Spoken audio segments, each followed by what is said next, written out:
नमस्कार दोस्तों, कैसे हैं आप सब। मैं तरुण कुमावत स्वागत करता हूं आपका अपने YouTube channel Fathers Education Institute पर। देखो बेटा, आज अपन एक नया चैप्टर नए तरीके से चालू करने वाले हैं। इसमें जितने इंपॉर्टेंट क्वेश्चन होंगे वो मैं सारे आप लोगों को करवाने वाला हूं। चैप्टर है अपना अर्थमेटिक प्रोग्रेशन का एपी, जिसको बोलते हैं चैप्टर नंबर 5। जो एनसीईआरटी के सिलेबस में जो बुक है एनसीईआरटी की, उसमें चैप्टर नंबर 5 अपना कौन सा है, अर्थमेटिक प्रोग्रेशन का चैप्टर है। इसी क्वेश्चन की आज इंट्रोव्यू में बात करूंगा कि किस टाइप के क्वेश्चन पूछे जा सकते हैं और कैसे कैसे क्वेश्चन एग्जाम में आएंगे और कैसे अपन उनको सोल्व करेंगे। तो ध्यान से देखिए बेटा, अर्थमेटिक प्रोग्रेशन में सबसे पहले आपको एन टर्म के लिए फॉर्मूला पता होना चाहिए। कितनी टर्म के लिए? nth टर्म के लिए फॉर्मूला क्या होता है? फॉर्मूला होता है an is equals to a plus n minus one into d. अच्छा, अब a एंड d ये सब क्या है ये भी पता होना चाहिए। जैसे मान लो मैं कोई एपी लिख देता हूं कि 2 4 6 8, ये एक सीरीज है आपके सामने। इस सीरीज की जो फर्स्ट टर्म होगी, जहां से सीरीज स्टार्ट होगी, उसको बोलेंगे अपन फर्स्ट टर्म। क्या बोलेंगे? और फर्स्ट टर्म को किससे डिनोट करते हैं? ए से डिनोट किया जाता है। अब आगे देखिए, फिर बात करते हैं डी। डी होता है कॉमन डिफरेंस। क्या होता है? Common difference. कॉमन डिफरेंस क्या होता है? डी होता है। तो डी कैसे फाइंड आउट करते हैं? सेकंड टर्म में से फर्स्ट टर्म को क्या करते हैं? माइनस करते हैं। मतलब ये सीरीज किस तरीके से a1 a2 a3 a4 और अप टू। तो डी होता है a2 माइनस a1 या फिर a3 माइनस a2, ये ऐसे ही चलेगा, a4 माइनस a3। ठीक है, तो इस टाइप से सारे अपन क्या कर सकते हैं, डी जो कॉमन डिफरेंस है उसकी वैल्यू अपन फाइंड आउट कर सकते हो। डी यहाँ पे कितना हो जाएगा? 6 माइनस 4। अगर a2 माइनस 7 करता हूं तो 4 माइनस 2 हो जाएगा।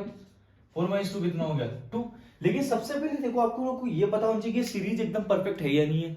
जब भी आप क्वेश्चन करोगे तो जो सीरीज आप लोगों को दी हुई है, जो सीरीज आपको क्वेश्चन के अकॉर्डिंग बनानी है, तो आप लोगों को वहां पर पता होना चाहिए कि सीरीज में एक फिक्स कॉमन डिफरेंस होना चाहिए।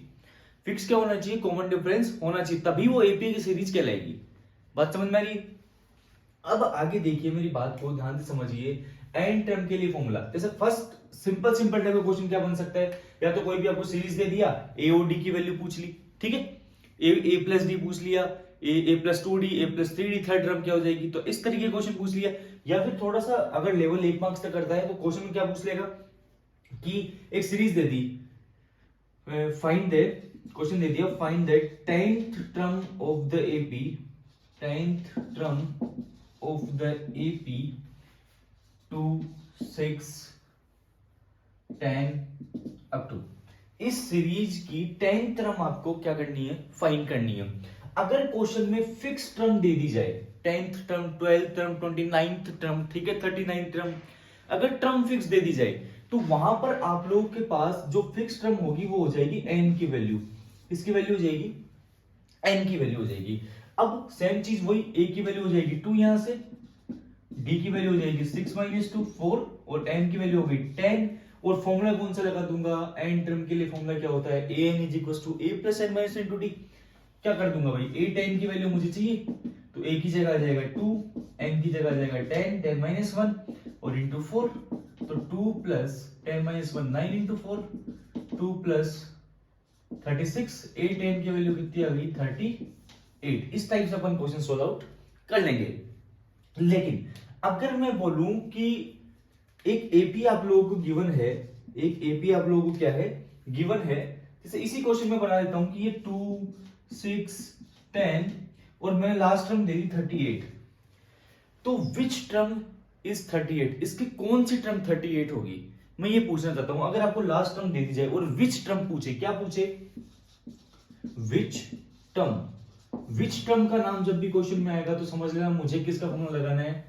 an का लगाना है सबसे पहली बात तो। और वहां पर जो लास्ट टर्म दी हुई होती है ये होती है an की, और आप लोगों को n की वैल्यू क्या करनी पड़ेगी? फाइंड करनी पड़ेगी जब भी विच टर्म की बात हो। किसकी बात हो? विच टर्म की जब भी बात हो तो आप लोगों को क्या करना पड़ेगा? n की वैल्यू फाइंड आउट करनी पड़ेगी।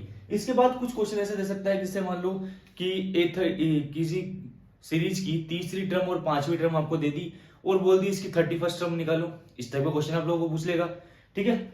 उसके बाद बोल देगा कि टू डिजिट की जो दो नंबर की जो डिजिट है वो 3 से डिविजिबल है, तो कितनी डिजिट ऐसी है जो 3 से डिविजिबल है? 7 से डिविजिबल है। 7 का मल्टीपल है, 8 का मल्टीपल है 2 डिजिट की या 3 डिजिट की पूछ लेगा। ठीक है, सम सम अब देखो इसके बाद जो क्वेश्चन आता है वो आता है सम पे। सम अगर क्वेश्चन में लिखा हुआ है तो सम वाले दो फॉर्मूले चलते हैं। एक तो SN इज इक्वल टू होता है n/2 2a n minus 1 × d, a और d सब वो का वही है। सम की बात करेगा क्वेश्चन में तो SN का फॉर्मूला लगाऊंगा, लेकिन इसी का एक छोटा फॉर्मूला होता है n/2 a + l। अगर क्वेश्चन में आपको लास्ट टर्म दी हुई जाती है, लास्ट टर्म क्या दी हुई होती है, अगर दी हुई है तो डायरेक्ट फॉर्मूला लगाओ a और l का सम और इनटू n/2 कर दो, आपका डायरेक्ट क्वेश्चन सोल्व हो जाएगा। आप इससे करोगे तो भी वही आएगा, इससे करोगे तो भी वही आएगा। एक वेरी वेरी इंपॉर्टेंट इसमें क्वेश्चन पूछा जाता है, वेरी वेरी इंपॉर्टेंट क्वेश्चन क्या पूछा जाता है इसमें कि कोई सीरीज की लास्ट से 20 टर्म, लास्ट से 11 टर्म, दो तीन क्वेश्चन दे रखे इसमें, लास्ट से अगर कोई टर्म का क्वेश्चन पूछ रहा है तो डायरेक्ट फॉर्मूला लगा देना an = l - n - 1d। l तो जो लास्ट टर्म दे रखी है वो हो जाएगी, n जो टर्म निकालनी है 20 में निकालनी है, 25 में निकालनी है, 24 में निकालनी है वो लिख दो, d इनका कॉमन डिफरेंस लगा के और तुरंत सोल्व कर लो इस फॉर्मूले से। ये गणित है अरिथमेटिक प्रोग्रेशन की।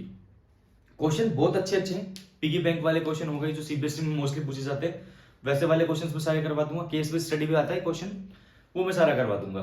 लेकिन अगर आपको बेसिक सबसे पहले इसका क्लियर होना चाहिए किस किस टाइप का क्वेश्चन कहां से तो पुटअप होता है, कैसे क्वेश्चन आएगा और किस तरीके से मुझे सोल्व करना है, तो ये बातें पता होगी तभी तो आप लोग आगे के क्वेश्चन करोगे। तो क्या क्या बात होता है अरिथमेटिक प्रोग्रेशन में बताया कि n टर्म के लिए फॉर्मूला ये होता है n = a + n - 1 × d होता है। इसके बाद कोई अपन ने सीरीज ले ली 2 4 6 8 a1 a2 a3 ये डिजिट दे रखी है। ठीक है, इसके बाद फर्स्ट टर्म जहां से सीरीज स्टार्ट होगी वो इसी क्या हो जाएगी, फर्स्ट टर्म हो जाएगी। दूसरी में से पहली टर्म को माइनस कर दूंगा तो वो क्या हो जाएगी, डी कॉमन डिफरेंस हो जाएगा।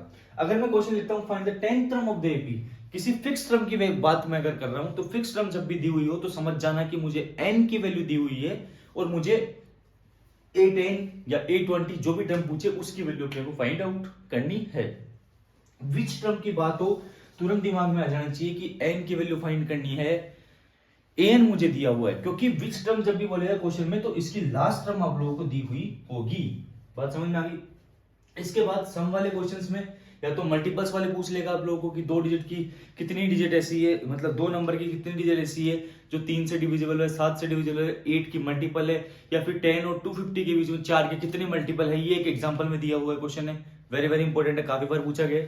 इसके बाद आप लोगों को पूछ लेगा कि सम वाले क्वेश्चंस हो गए या फिर लास्ट टर्म से कोई टर्म का क्वेश्चन पूछ लेगा। ये वेरी वेरी इंपॉर्टेंट है कि एक सीरीज दे देगा और बोलेगा कि लास्ट से 20 टर्म फाइंड करके बताओ, वो वेरी वेरी इंपॉर्टेंट है। उसके लिए फॉर्मूला मैंने डायरेक्ट बता दिया, an = क्या होता है l - n - 1 × d। सीधा लगाओ सीधा आंसर पाओ।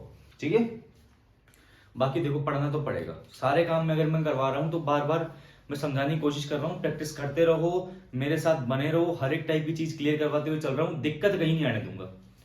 ठीक है, तो बेस समझ लिया जिसका। इसके बाद अब चलेंगे नेक्स्ट वीडियो में इसके क्वेश्चंस पर।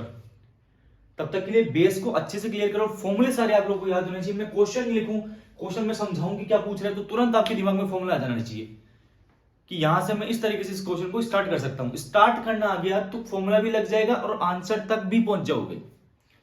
बात समझ में आ गई। ठीक है, तो इतना काम आज आप लोगों को करके रखना है। नेक्स्ट वीडियो आपको इससे क्वेश्चन मिलना शुरू हो जाएंगे और वहां से आप इसे क्वेश्चन करके उसकी प्रैक्टिस कर लीजिएगा। ठीक है, तब तक इतना काम कर लो। ठीक है, और जुट जाओ कि अब तो पढ़ाई करनी है और नंबर लाने हैं मेरे को। ठीक है, थैंक यू।